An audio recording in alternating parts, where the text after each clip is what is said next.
Hey everyone, welcome to the channel. Thanks for joining me today. Today's craft was inspired by these. Now, these are just little wood pieces. I actually had a lovely customer and now friend who dropped off, who was purging her craft area. So kind of doing a purge and brought in like, oh my God, 5 bags of things. I would like to say that was it, but she just dropped off 2 more boxes. So these were in there. Now, just a little tiny piece of what was in there. So there'll be other pieces to come. But these ones just kind of captivated me, just these interesting little pieces of wood. And I thought that we could do 2 little, same ideas, but just kind of different style of, you know, craft. These are the inspiration. So know that what we're doing goes with that. But what we're gonna do is we're gonna do a super easy little needle felted bird. So we're gonna make this. We're gonna make these little birds. And we're gonna do them very quickly, very easily. If you're just starting with felting, this is gonna be a great place to start because it's gonna be dead easy. Because for their bodies, we are going to start with tiny little felted balls. Now, here's the thing. You could felt this yourself. You could create your own little felted ball. These are, you've probably seen, if you go into craft stores ever, like Michael's, you've probably seen these long garlands. And they have them usually in different seasons with different kind of colors of balls and things. So they come like this. They're already felted into a ball shape. So this is our cheat. Purists in the felting game make their own balls. I am not averse to a good cheat now and then. And because this just serves as the base of what we're doing, it's a great place to start. So unlike doing needle felting on the drier balls, we're going petite.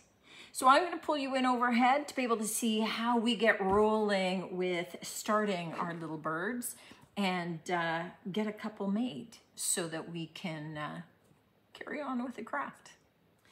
Now I'll try and remember to drop in a link to some of the earlier needle felted videos, but just for a quick recap, if you haven't caught any of those, this is the needle that we use. This is specifically designed for needle felting. It's actually got little barbed hooks you can feel. It is very sharp at the tip. So you want to avoid your fingers as much as is humanly possible. But those little barbs, you can feel them when you brush backward. Actually, when you felt into something, when you poke in, they help start to weave those fibers and mesh those fibers together, which is the felting process. So this is called dry felting because, of course, everything's dry. We're not making anything wet. So we're going to use this part as the base.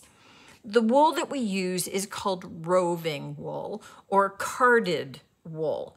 It has not been spun, so it's been, you know, sheared and then brushed together, the impurities pulled out, but it hasn't been twisted and spun and into yarn. So it's not yarn, it is roving wool.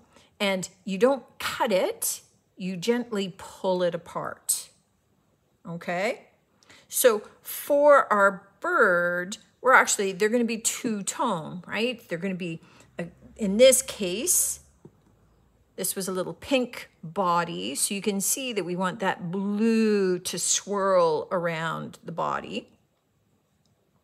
So we're going to start by just kind of wrapping it loosely in place. Now, it won't stay, but that's where our felting kicks in. But we're gonna wrap this around just roughly, and then this is just a needle with a handle. I'm going to pull that back a little bit. And we're just going to keep poking. And that starts to bind all those fibers together. It tracks them down in. It starts to get them merging together. The thing that you want to make sure of, these needles are very fragile. So what you want to do, and I'm just kind of loosely tacking in place here. What you want to do, first of all, keep your fingers out of the way. But you want to go in and out in the same direction. I don't want to go in and try and twist and pull out another direction because I will snap off my needle. And you really don't want to lose a needle tip down inside your project somewhere.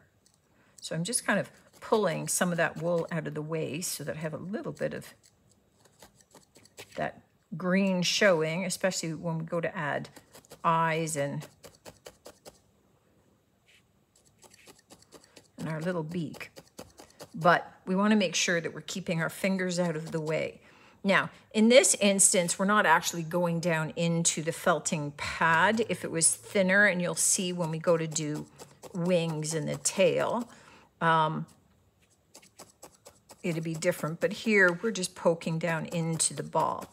And we want to continue to do this all over until we get a nice, smooth exterior.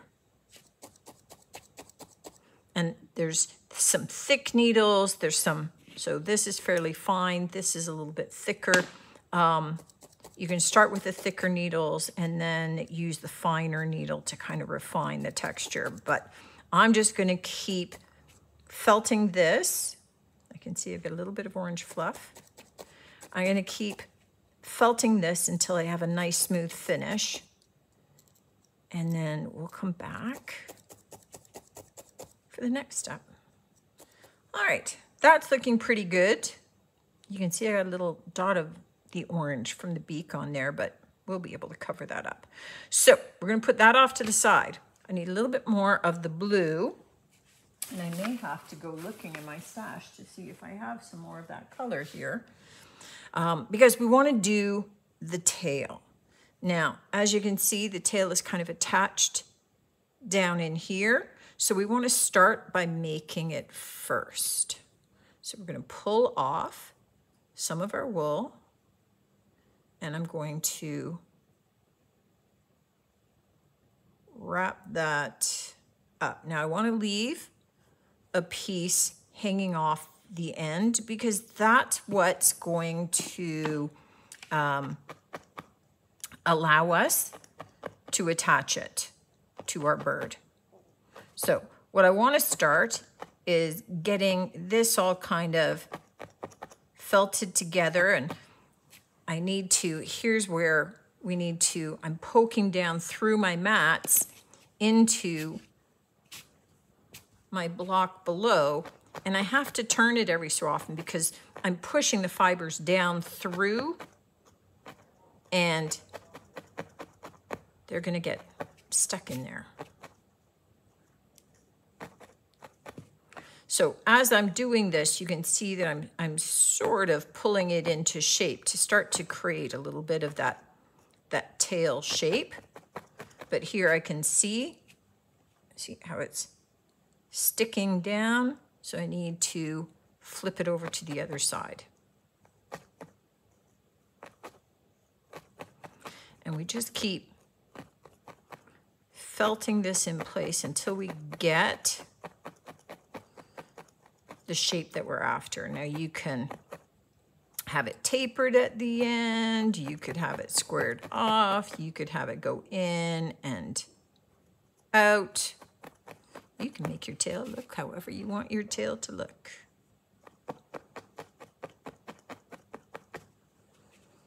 It's getting a little wide. Again, remember, careful of the fingers.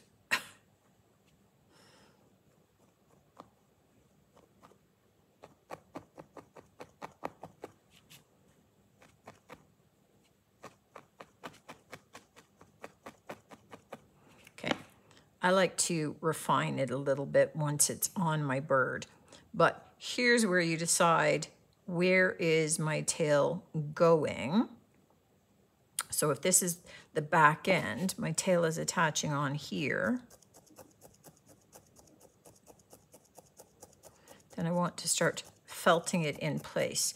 And this big long piece becomes my anchor.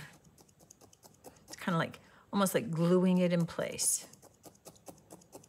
Because now that long piece gets felted in place and it helps that tail be fully attached. And you can come from the underside to felt, and this is where you can start to shape it a little bit more. Now here, usually what I'll do is I'll just kind of tease that apart, have it go in different directions down along the side of the line I've already established. And that helps keep it all anchored in place so that tail isn't going anywhere. Okay, there's my bird's tail. Now I like to do the eyes next. It starts to give me some perspective when I go to do the wings as to where the heck they're gonna go. And I don't need tons for this, but I do like to kind of tease apart two bunches at the same time so that I roughly have the same amount. Right, and I'm going to start sort of in the middle.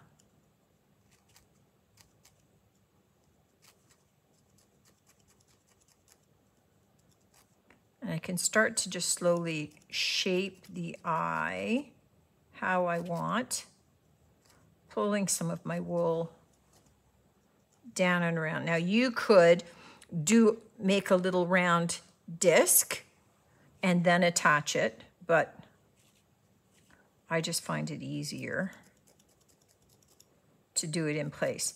The only thing that you want to do is make sure as you're doing it that you always recognize where's my up, where's my down. So as I'm shaping it, that I'm doing it in a shape that's going to make sense for the actual project that I'm working on.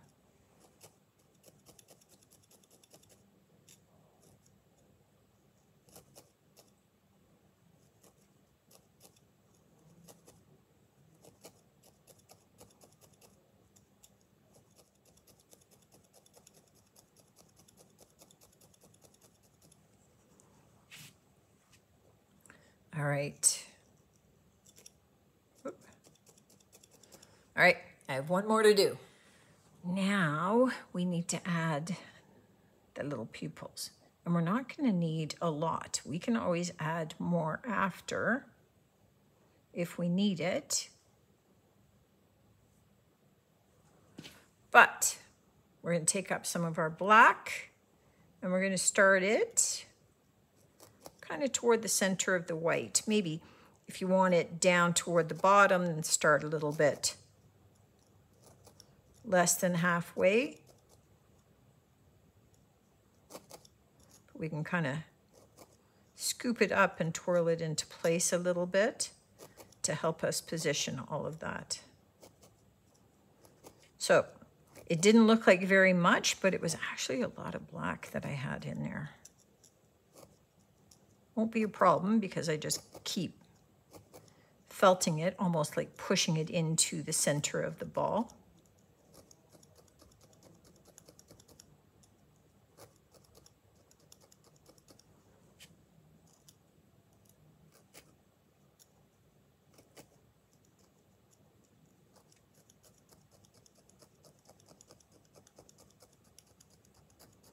You can see I'm just going around the circumference of it a little bit to kind of finish shaping it a little bit. But even though I'm going in at an angle, I'm pulling out on an angle.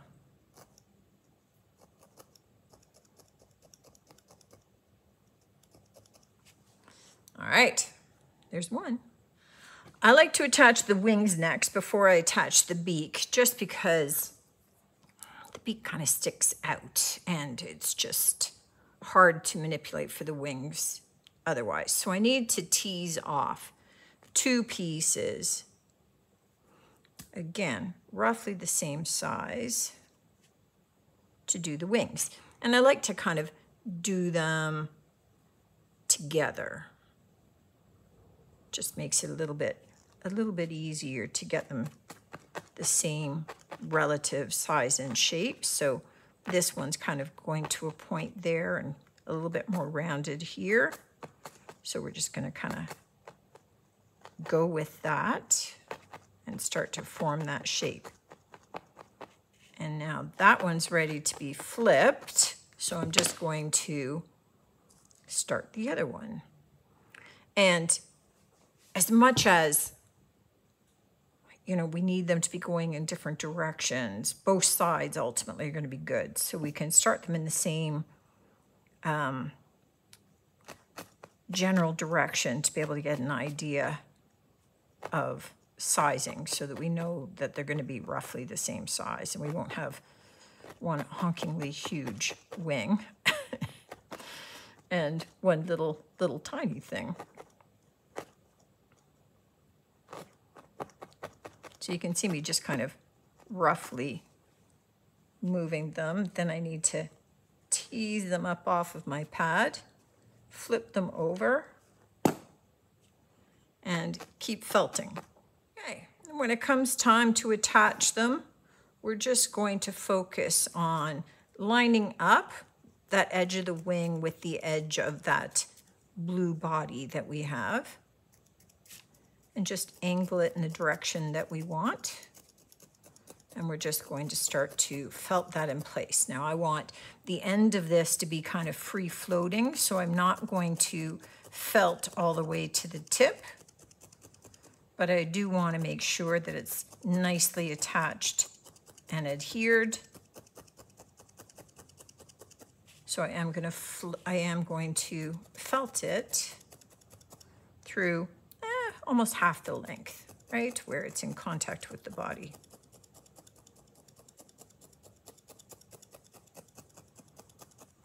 And when I'm happy that that's there, I'm going to line up the next one. So we're going to cover over that orange dot that we got on there by mistake. And you can see, you could easily turn these little balls into stacked snowmen. You could turn them into little fish quite quickly and easily. So they're very versatile for a lot of things. They could easily become the head of a figure if you needed. There are white ones usually in the mix.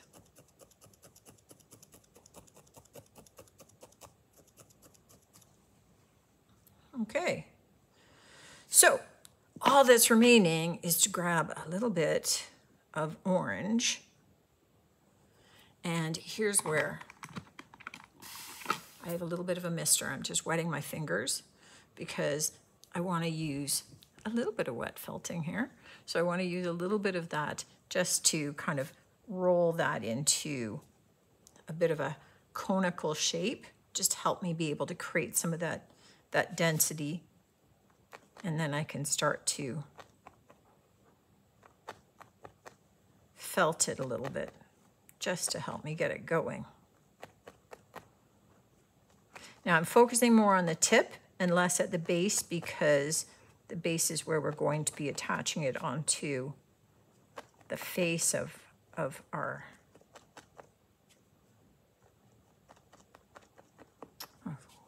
couldn't think for a second that I was making a bird.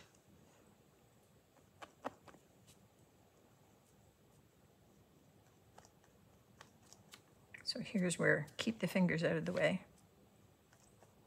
I want that base a little squared off. I don't want it too big for his little bird face. So I'm just kind of rolling and angling down past my fingers.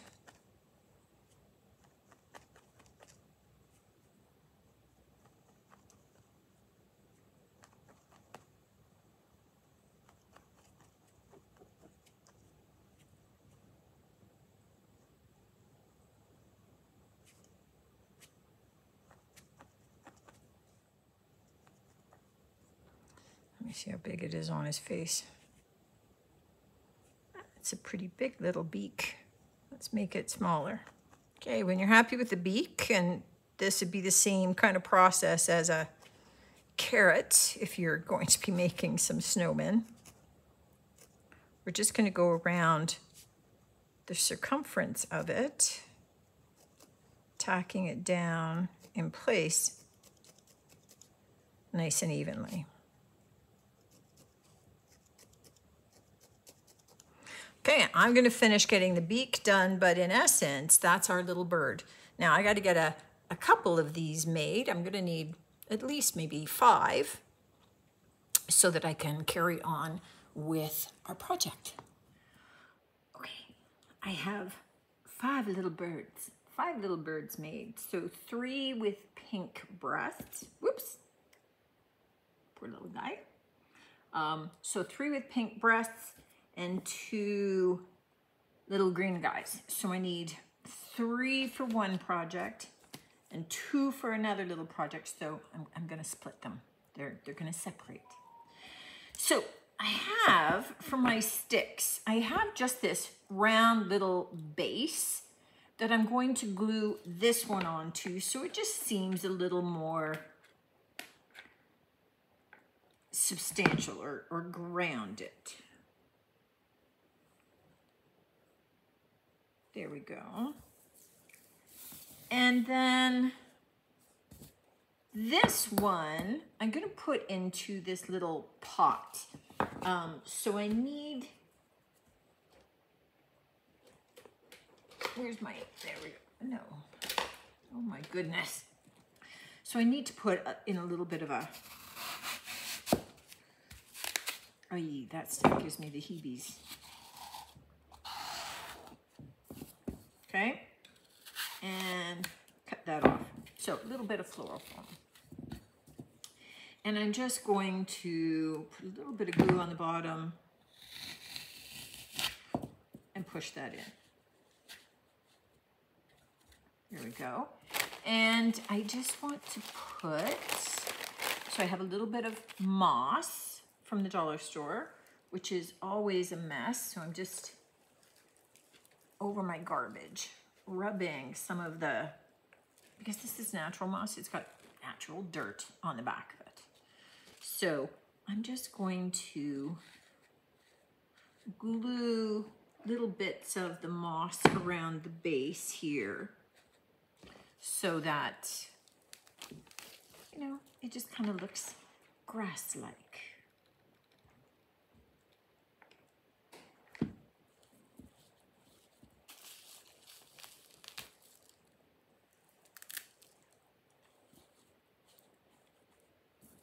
There we go, and I just want to tinge over on this side. It just looks a little less. Okay, I can trim off any excess later as needed. So what I had thought is that these become sort of my little bird perches. I can set my birds out in different spots on these. I had thought for this one, because I've got 2 birds for this, that I would maybe, my set has this kind of moss in it, which tends to have big leaves, but I wondered about making it look like maybe there's a nest there. You know, just kind of squishing this together a little bit, trying to avoid being burned.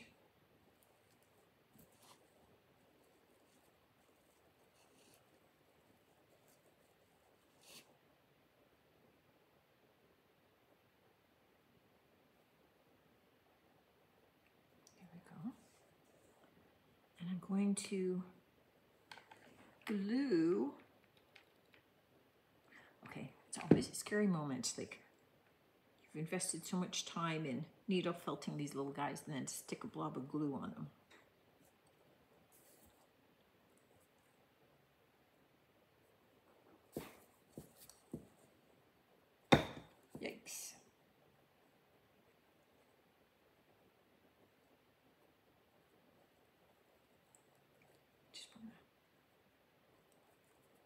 fix that nest a little bit. And then I'm gonna have the green guy. I need him to face me.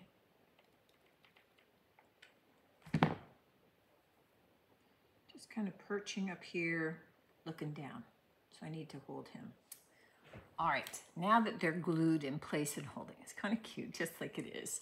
I thought that what I might do is I have, I was at a wedding shower this summer and everybody left with some of the bouquets. So I have a bunch of like dried baby's breath so that I saved from the bouquet once the real stuff started to, well, this was real stuff too.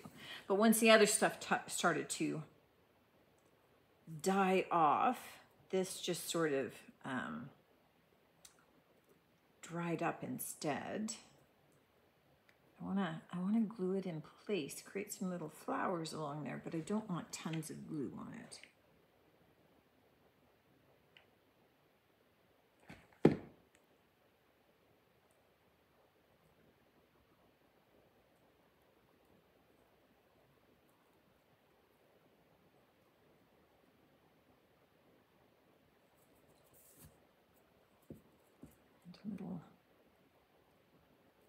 Little sprig coming up.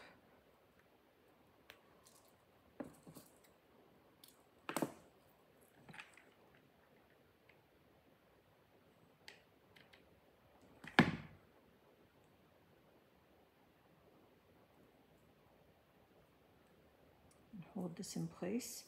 So I'm just going to let this one dry. Just putting a couple of these little floral sprigs in here and there just to add a little bit more interest. For this other one, whoops, okay, not quite glued in place yet. I'll hold him. I'll hold him. So for this one, we've got these three kind of sitting in this kind of pattern. It's like a bunch of birds just hanging out together. What I do have from that same floral arrangement is this thing. I don't know what it is. But instead of the moss, I thought I could cut little sprigs of this and be able to add little bits of that greenery all over, in addition to some of the sprigs of this. So I'm just going to hold him in place a little longer. And then we're just going to glue little bits of this greenery kind of around our base and up on our tree a little bit so that we create a little bit more interest than just the barren branches. So that we've got some little sprig action happening here.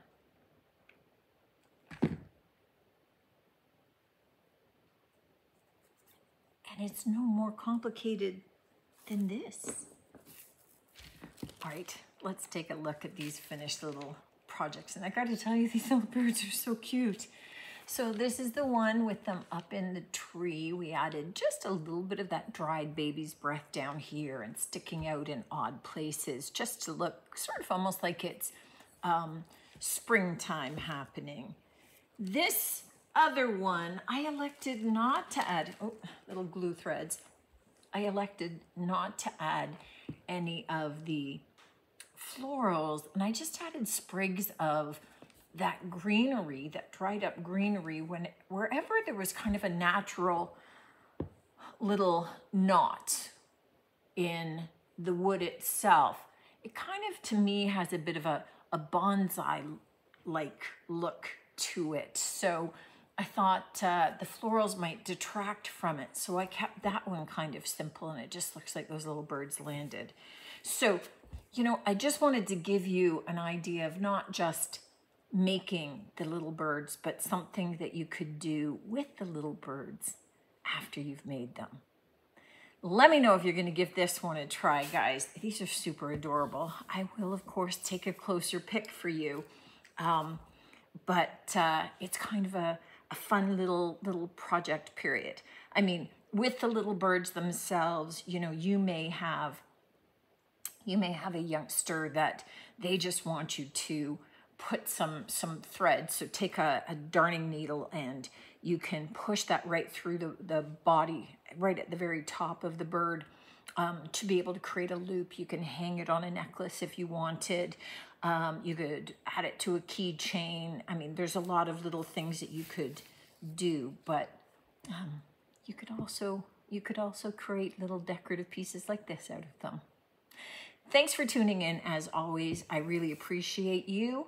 And, you know, I'd appreciate your coming on back for the next one. Who knows what I'll be doing? Until then, take care.